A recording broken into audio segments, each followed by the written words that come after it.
Hello, my name is LěNH. I'm a clinical psychologist and founder of PsyCapps. We make fun and evidence-based mobile mental health games. Today, we're remembering our strengths.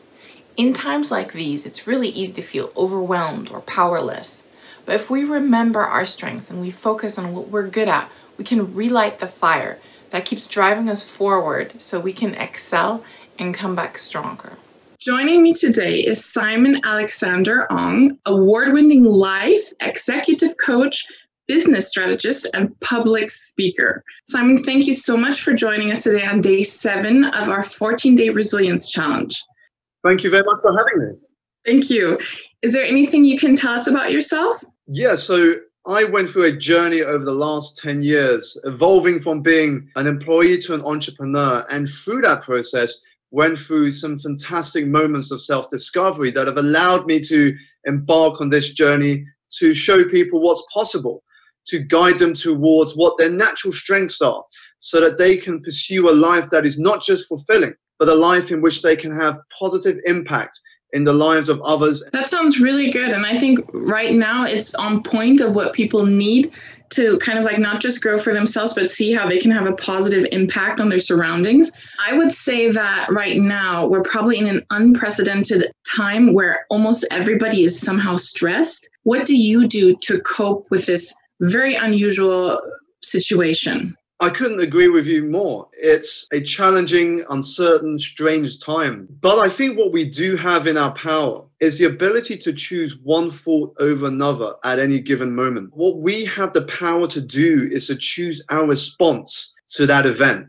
It's why the same event can be positive for some, negative for some. So one of the strengths that I embrace in situations like this is that energy and optimism. And that is developed through focusing on that which we can control. And when we dwell on that which we can't control, we become paralyzed by overthinking.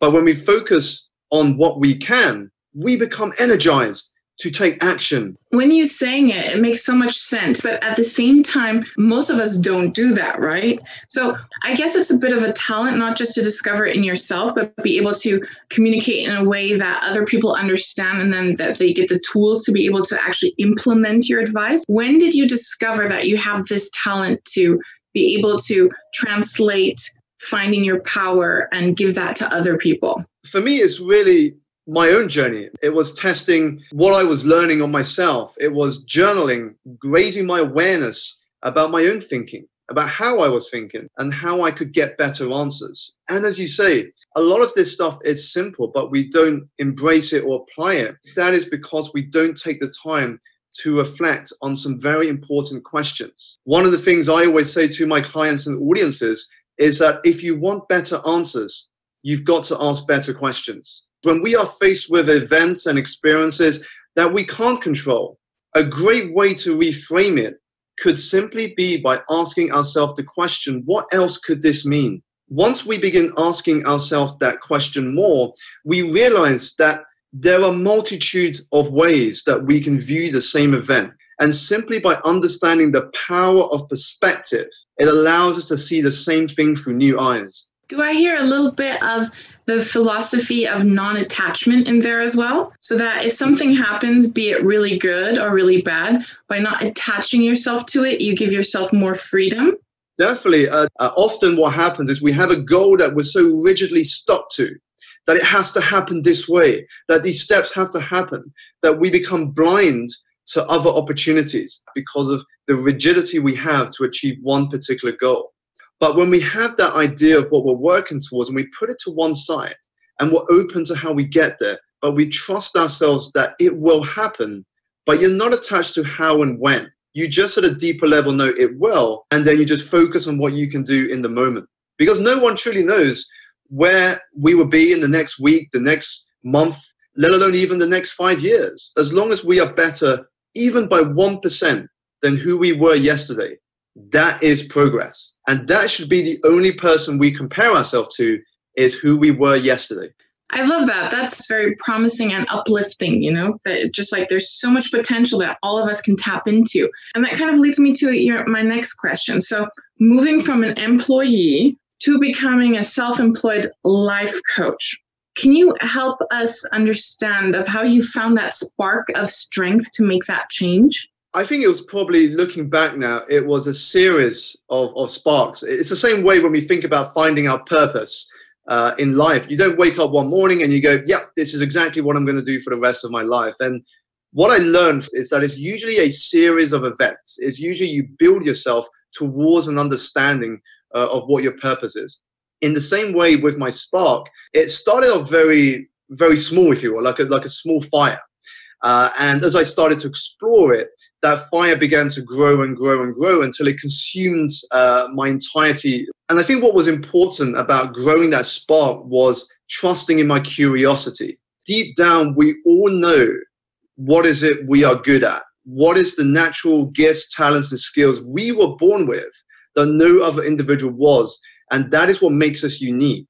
And so I followed my curiosity. I started learning. I started reshaping my environment. And I think that's something we don't give enough credit for, is that environment is the invisible force that shapes our life. And by reshaping that further increased my spark, that further increased my motivation and desire to pursue that and follow through. Because I think we can be so great at starting something, but where most fall down is following through. I think one of the things that the Resilience Center that helped create this 14-day resilience challenge always brings up is saying there are two types of resilience. And one is being rugged, having the attitude and the mindset and being able to have inner resilience. But the second one is really resources, how to change your environment, how to have the people in your life have a huge impact on your mental well-being. Because I come across a lot of people that are kind of trotting through life and they feel a little bit empty and they feel like something's missing. Is there anything that you could help someone here sitting here saying, I want to have that curiosity, I want to have that path, but I don't know what to do with my life, how to get there? But there's a couple of things that come to mind. The first one is, in order to explore our curiosity, we must first feel energized. And so one of the first things to think about is, how can you elevate your energy? How can you feel more inspired yourself to do the things that you've always wanted to do? And when we think about reshaping our environment, that is a great place to start, because every next level of our life demands a different us. So if we always do what we've always done, you're never going to break out of that pattern. And one of the things I did when I was making that transition, because I'm not going to lie, that transition was hard, and I had no idea how challenging that would be mentally. But what I did is getting different books, reading different magazines, reading different books, listening to podcasts or listening to audiobooks that would educate me. And what that does is it starts to change your perspective. It starts to make you realize that things are possible. It's the same thing when we talk about rest. It's far better for your productivity to get sufficient rest than to sleep for just 3 hours, because you're never going to be as productive as if you had sufficient rest. And I think the next part is also embracing an attitude of gratitude, because what that does is it shifts your mind to focus on abundance rather than scarcity, to realize that actually you have much more resources than you give yourself credit for. And I think especially with these circumstances we're in at the moment, it's giving us newfound gratitude, things that we can be grateful for that we took for granted. So sometimes slowing down in order to speed up can help energize us and remind us just how strong we really are. We've been talking about all these things that we're good at and finding our strength and our direction and everything, but there are certain things that we will never be good at. And how do we discover them? And then once we've discovered them, how do we deal with our weaknesses? So 3 things. First, at a high level, I think it's more important to focus on that which we are strong at. If we think about the Olympics, Michael Phelps doesn't practice or work on getting better in his running or his high jumping or his marathon running because his strength is in swimming, and that's what he dominates in that sport. However, it can be important to understand what our weaknesses are so we can improve them, especially if it influences and affects other people, because not all of us are training to be athletes at the Olympics. So on my second point, journaling, I think, is an important activity. The aspect of learning more about ourselves, reviewing our progress each day, reflecting on questions such as, what went well today? What did I learn? What did I fail at? What could I do better?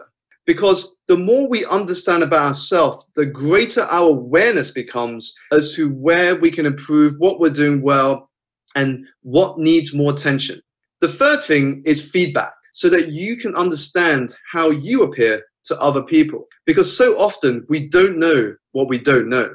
And so with feedback, we get greater understanding and awareness about the impact and influence of what we say and do on other people.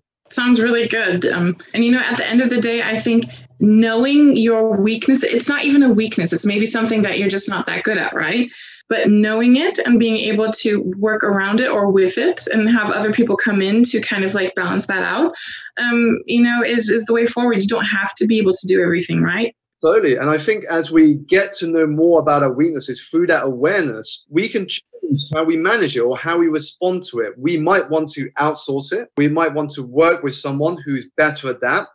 You know, if you look at some of the greatest companies in the world, they weren't built by one person. They were built by two or more people because they understood they had to have a complementary skill set because they weren't good at everything. And so understanding our weaknesses allows us the opportunity to decide how we can manage that. Who do we need in our team? Who do we need to learn from? How can we outsource it? And that is where knowing our weaknesses can help us become better.